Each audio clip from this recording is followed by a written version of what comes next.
حضور اگلا سوال جناب حسن دھوانی صاحب کا ہے جو اوریجنلی غلط فہمی سے کچھ اور سمجھ کے مخاطب ہو رہا تھا.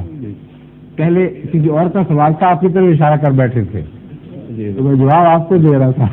یہ بیٹھے ہیں دوست. حضور اوریجنلی تنزانیہ سے ہیں, ویسے سٹن سے تشریف لائے ہیں. ان کا اسماعیلیہ فرقے سے تعلق. ٹھیک ہے, بالکل ٹھیک ہے, تشریف لائیے. السلام علیکم. وعلیکم السلام. میں آپ کو انگریز میں پوچھ سکتا ہوں, آپ جواب؟ ہاں, آپ انگریزی میں پوچھیں, اس کا ترجمہ بھی کروں گا, جواب اردو میں دوں گا. ٹھیک ہے, شکریہ. ابھی رمضان مہینے میں انگریزی ہے صحیح, تو ویسے ہی سنیے. رمضان مہینے میں پروگرام آتے تھے ٹیلی ویژن پہ, اس پہ سورہ آیت پہ ایک آیات ہے کہ یا ایھا الذین آمنوا اطیعوا اللہ اطیعوا الرسول واولو الامر. What is the understanding of the word ulul amri according to you?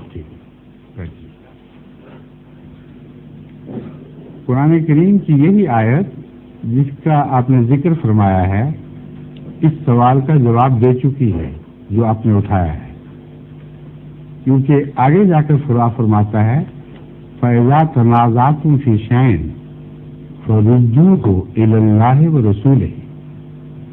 اولو الامر کا وہاں ذکر نہیں فرمایا. بس اگر اولو الامر سے مراد خدا کا فرستادہ امیر یا امام ہے تو اس کے ساتھ دین کے معاملے میں جھگڑا ہو سکتا ہے, اور اس جھگڑے کو پھر اس کی طرف نہیں لے جانا, جس کا مطلب وہ غلطی کر سکتا ہے. اگر غلطی کر سکتا ہے تو امام یا امیر کیسے ہو گیا؟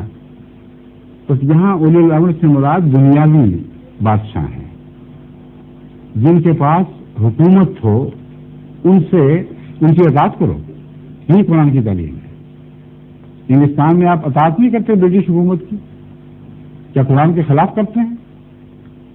مگر اگر مذہب میں اختلاف ہو جائے, وہ کہیں نماز نہیں پڑھنی, وہ کہیں کلمہ نہیں پڑھنا, جیسا کہ پاکستان میں MJ کو کہا جاتا ہے, تو ہر بات میں اطاعت کرتے کہتے یہاں اب تمہاری اطاعت ختم. ردوہ الی اللہ ورسولہ. جب ان امر سے صاحب حکومت سے اختلاف ہو جائے تو پھر اللہ اور رسول کی بات مانو, انہوں کی بات بے شک نہ مانو. سمجھ گئے؟ شکریہ.